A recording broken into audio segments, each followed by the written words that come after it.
On this edition of the Stories to Tell podcast, our special guest is Carolyn Meyer.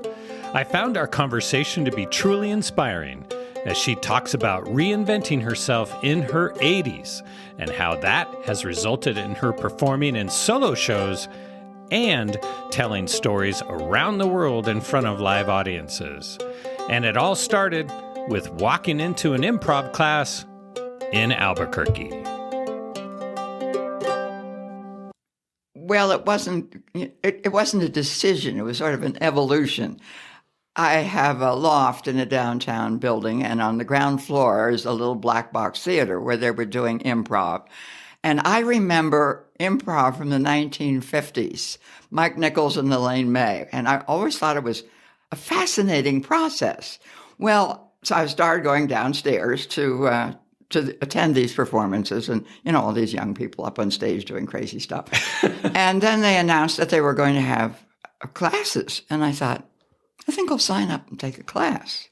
Well, of course, I was the age of the grandparent of the kids in the class, including the instructor, who was young enough to be my grandson. Right. And I found I didn't have any particular gift for it. But that didn't stop me. And I was quite forthright in explaining to them that they were not going to treat me like the grandma and always cast me as that if I want to be a 14-year-old boy, I will damn well better a 14-year-old boy. Good for you. So I stood up for myself on that. But I was really scared getting out, the first time in front of an audience. I had no theater experience. I'd never, not since I was in a Mother Goose play in third grade or something, something like that. And so the classes were fine, but actually getting up in front of an audience was very scary at first. What I found was that there's one of the processes in improv. The audience will suggest clues. I'll give you something to work with. Yeah, orange next Tuesday or something. Yes, and I can immediately start with a story that has to do with going shopping for oranges on Tuesday. And I will make up a little story just on the spot. Wow. Then the real improvers will take that story and play with it. But I was the one who was really good at cooking up something just kind of on the fly. Almost the setup or something. Yeah, okay, so all right. I'm pretty good at that. At some point, then someone suggested that I might want to go and try out for, what was the thing? It was the Liars Club. Barry Simon was running that. And I was supposed to go for an audition, but I got screwed up on the way there. No surprise. That time, the directions. That time it was the bus system. Oh. So I was late getting there, and I met Barry, and I explained how I had to kept calling the bus company to, what's the matter with your bus system? They're not stopping. And finally, a bus stopped, and the bus driver said, we got a call that there's a really angry woman out on the corner of Central and University, and we're to pick her up. I told that story to Barry. He says, never mind the audition, you're doing it. So I was doing the Liars Club for a while and found out that I'm a really good liar. So what was the Liars Club all about? What were you doing? There would be three storytellers, potential liars. Two are telling the truth, and one is lying. Oh. And the audience has to figure out which one is the liar. And they always believed me. I mean, I look like this little Sunday school teacher who couldn't possibly be doing the things that she just said she did. So, and then we went from there into the dirty liars, where the raunchy blue side of me blossomed. Oh, it was kind of a surprise to everybody, but not to me. And it kind of went on from there. The next thing I knew, I was doing 5-minute stand-up at Bosey Brothers down on Gold Street in downtown Albuquerque. So a stand-up comedian type act? Kind of, yeah. Yeah, doing that. Wow. And one thing leading to another with this. And at some point, I took it into my head to try doing podcasts, and I did some of those. And they're very good. Well, the thing with them is I'm much better if I have an audience to feed off of. And just a guy behind the camera wasn't doing it. So there's the energy was missing in those, I felt. Yes. And then I tried, and I can't remember how this idea came to me, of putting some of these little short stories together into making a show out of it. And so my first solo show was Don't Call Me Young Lady, because that's a particular gripe of mine. And somehow I could find other things to spin off of that for about an hour. And here I am down at the Cell Theater in Fusion down on First Street, near Lomas. When was that? Maybe 4 or 5 years ago, I guess. I had that show, and it opened, and it ran, and it ran, and we kept getting more Sunday afternoons out of it. Wow. And I just had a great time doing that.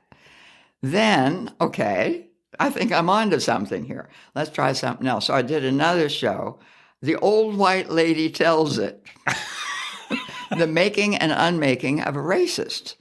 And this was based on how I grew up in central Pennsylvania in a very conservative family. Gotcha. Sure. Where racism was the norm. And how various chapters of my life unfolded, that I finally figured that one out and how to get out of that. And then that opened, and then COVID closed it. And that was the end of that. We did a film of it, and they projected it on the side of outdoors, in the side of the building. There I am, 15 feet tall, which was, kind of fun for a few minutes. see myself, and, larger than life. Yeah, literally larger than life. Yeah. And then recently I thought, I got some other ideas I want to work on here. The interesting thing here that I finally learned, I've always, because I've written so many books, I've written and had published 60 books for children and young adults, ranging from how-to to historical novels. So I've known for many years how to work with an editor and how to accept direction and advice, when to know, okay, this one I'm sticking with because I really believe this is the way it should be. About 10% of the time, I let my ego run. You have to. Unchecked. Standing up on stage. Well, you got to have something going on there. Mm-hmm. Well, I've been working with Barry Simon, who was my first director with the Liars Club.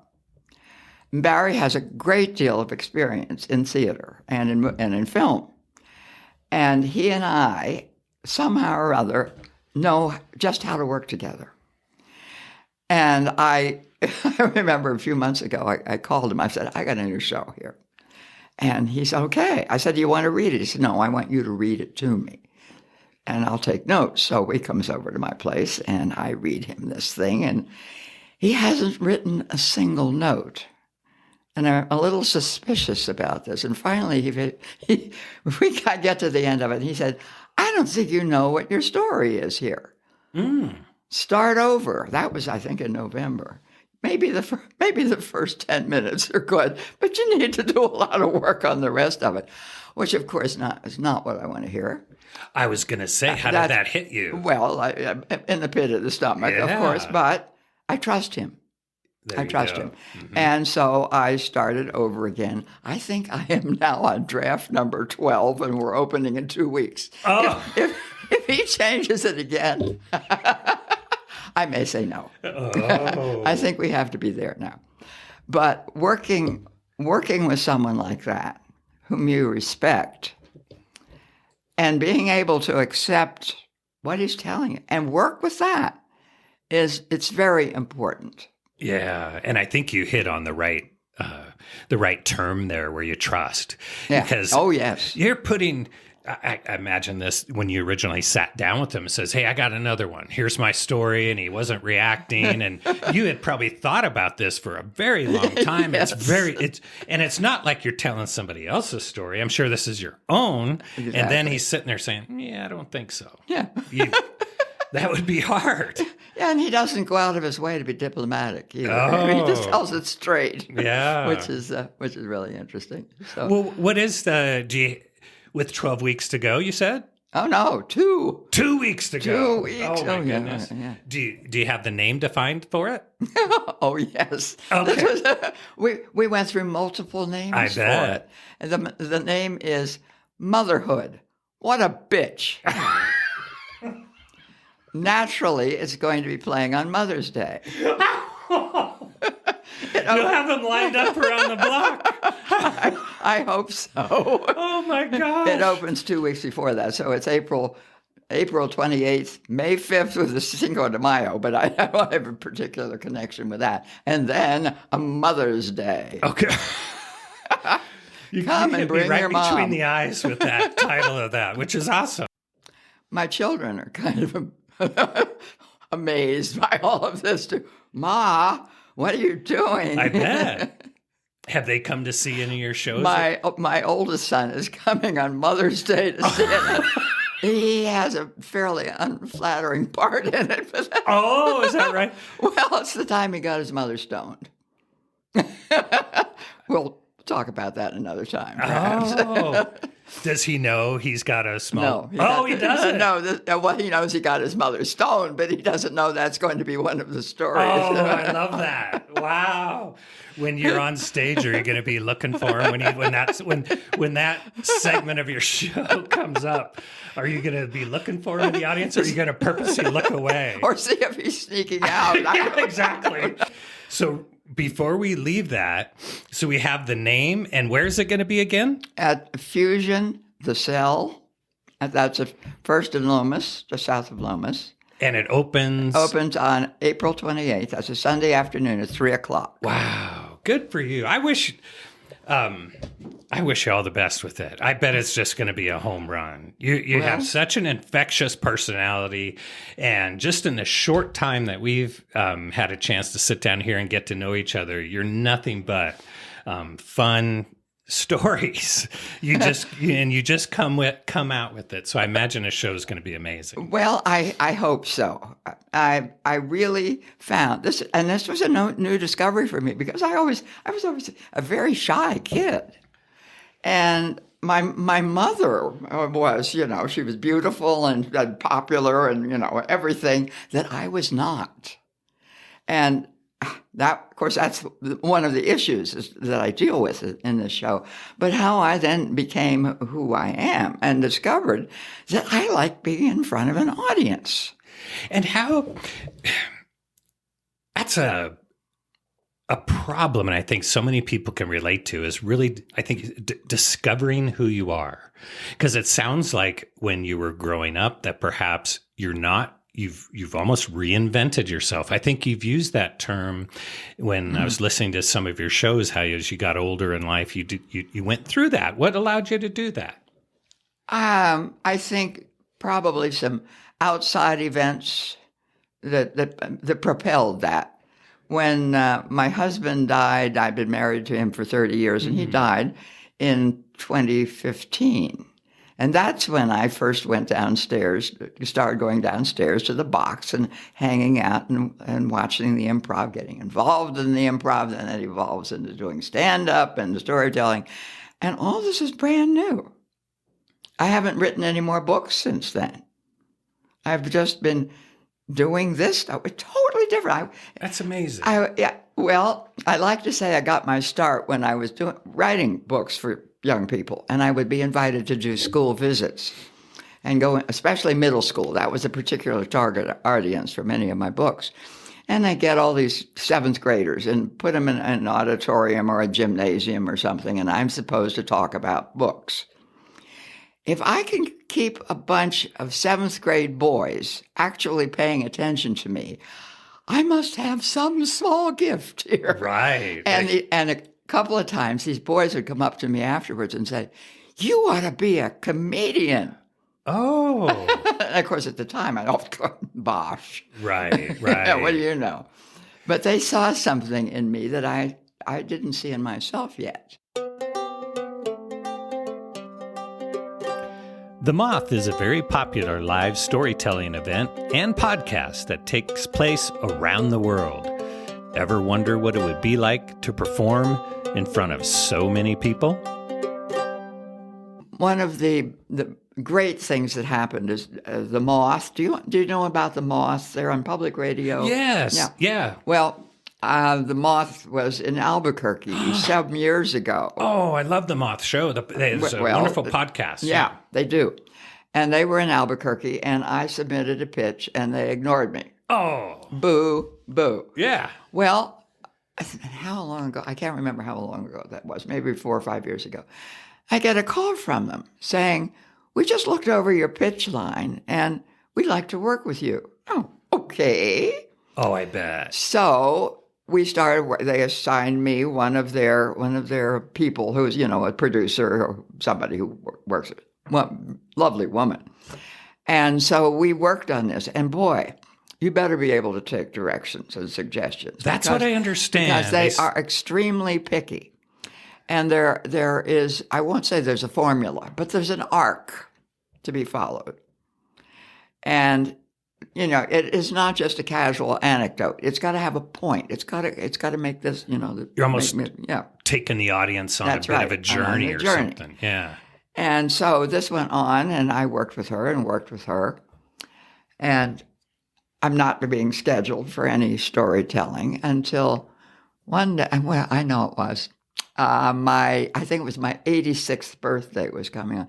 And I sent her a note. I said, I'm about to turn 86. Are you running out the clock? And she said, okay. Better sooner than later. Come on. We can't keep delaying this. I got to make my payments to French's mortuary or something, So they sent me another postcard. So she scheduled me. And where was my first one? Somewhere in, I forget where it was now. But I got there, They fly you in. Wonderful. They fly you into whatever city this was. It was a college town in Colorado. I can't remember just where. Okay. And there are 4 other storytellers, and then you have the producer and a couple of assistants, and they're there. And you tell your story, which by then you've been tinkering with for God knows how long. and then you all go out for dinner, and you eat and drink and have a good time and bond. Yes, I bet. And they put you up in a really nice hotel in a nice area, so it's fine. You're fun. Yes. I have a great time with them. And then there's the day of the performance. You just wander around, do what you want to do, go sightseeing, or go to a museum, or weep quietly in your room, or whatever whatever the mood is for this thing. And then you get to the theater, or you go to the theater early, sound check, and suddenly you're not at the cell with 50 people. You are in something like the chemo, only much larger. Maybe like 1,000 people or 1,500. And they sell out these things. Yes, very popular. It's very popular. Yes. And all of a sudden, oh my God. Whoa. I mean, this is scary. Did you know that it was going to be that big of a place? Well, theoretically, I did. but actually... Yeah. It's different when you see the seats on. Oh, boy, and there are going to be people out there. And then you gather backstage, and they have food back there. They also have wine back there. The last thing I need at that. I mean, I would love to have a glass of wine, but no. Get it loosened up a little we can't do that. Yeah. And then they have figured out the order in which you're going to appear, and you get up, and for 10 minutes, you can go to 12. You get to tell your story.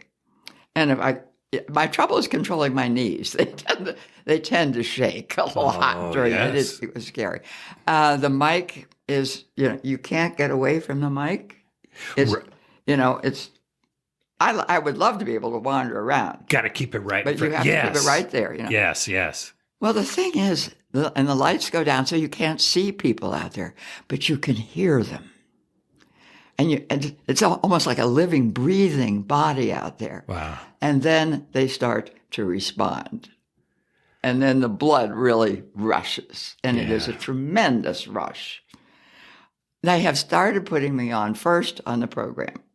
because I get everybody laughing. Because it's a story about online dating in your 80s. I mean, who's not going to snicker at that one? There you go. And I roll with this, you know. They don't want to put you on the program next to the Holocaust survivor or, you know, Get some pace Vietnam vet or Yeah, something like that, the serious ones, because they do have some serious ones. And then it's over and you go out and celebrate, and the next day you fly home and hope they'll call you again soon. Yeah. So I've done about a dozen of these now. And For the Moth? For the Moth. London. I've done London a year ago. England, that is. What are some of... You know what? I wonder if I've heard you. Not yet. They haven't. None of these that you've not taped? Yet. Not yet. They have put my show in a book that just came out. Right. They were going to do a book. Yeah. Well, the book is out now, and I'm one of 50 storytellers out of the. Oh my gosh! And mine will be broadcast sometime. I think the end of this year. What, on the online dating one? Yeah. Oh, gosh. Yeah. And just for those who are unfamiliar with the Moth, it is quite a sensation. It's a global type of storytelling outlet that has a super popular podcast where they literally do get speakers from around the world. I've heard this. So for you to not only be selected to tell a story live, and you said 6 times now? A dozen. Wow. Yeah. Oh, my goodness gracious. When they had their big fundraiser in New York. This is like Sonia Dewing telling me she's doing roller derby. You're just dropping this in on me. This is great. This is amazing. Yeah. New York was terrific. That was their anniversary, 25th anniversary, and I was their opening act. Thank you for listening to this edition of the Stories to Tell podcast. Please subscribe and introduce your friends to the show. And if you have a story to tell, please reach out. It will be a pleasure to connect with you.